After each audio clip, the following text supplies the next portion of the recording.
Isipin mo, malungkot kang naghuhugas ng plato. Tapos yung gamit mong sabon, Joy. Galing yan.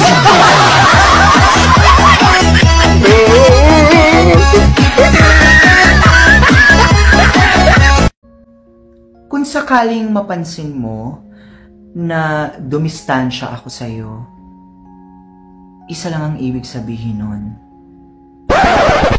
Masikip dyan. Huwag tayong magsiksikan. Yes. Sikipin. Nasubukan mo na bang magmahal ng taong alam mong may mahal ng iba?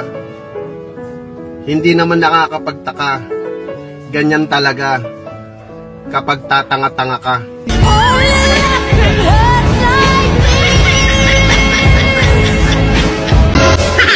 Ang tunay na maganda, nag-i-English. Oh my God! So,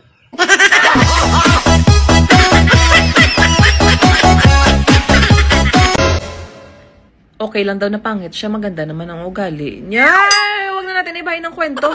Pag pangit ka, yun na yun, period.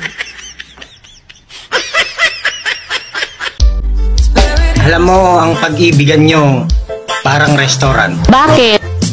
Yung tipong ikaw yung stick to one. Tapos siya naman, willing to serve for everyone.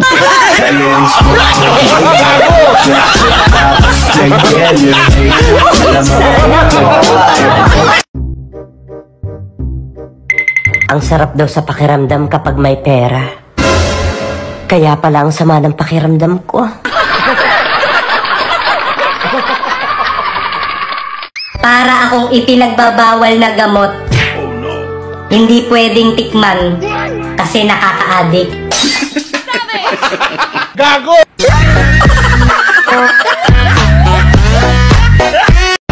Mahirap makipag-asaran sa pangit. Hindi pa siya nagsasalita, naaasar ka na.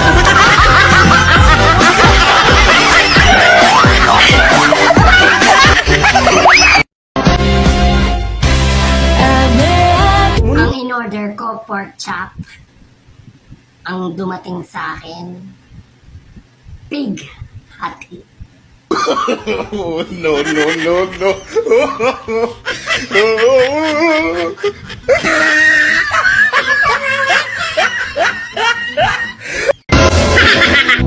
Araw-araw na lang sobrang init.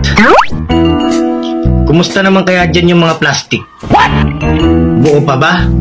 O tunaw na?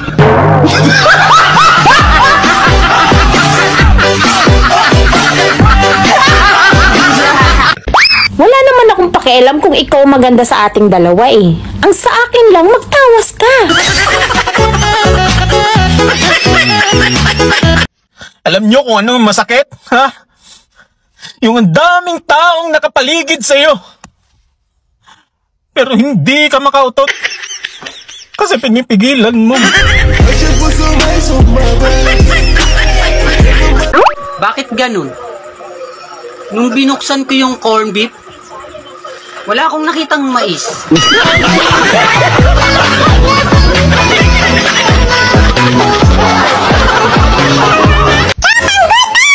May bagong bukas dyan sa kanto, Paris. Nakapunta ka na? Hindi pa. Saka ayoko pumunta dun. Bakit naman? Paano ako pupunta dun? Wala naman akong kapares. Ang tanga-tanga mo talaga.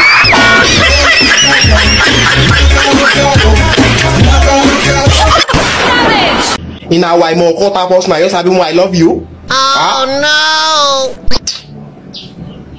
I love you too.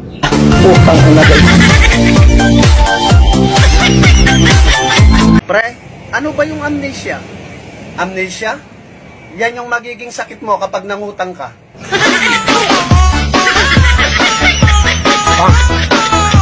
Pabili po agad ng chocolate. Anong klaseng chocolate? Yung chocolate na hindi lang sa una sweet.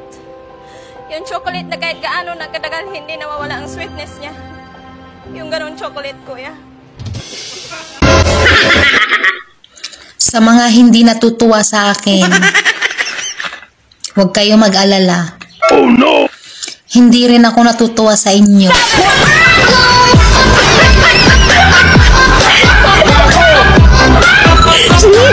Sir, Hmm. hindi na ako hingi sa'yo ng 5 piso. Oh? Tunay? Ang gwapo mo pare. Oh, very good. Yan ang gusto ko sa iyo. Pero. May 20 ka.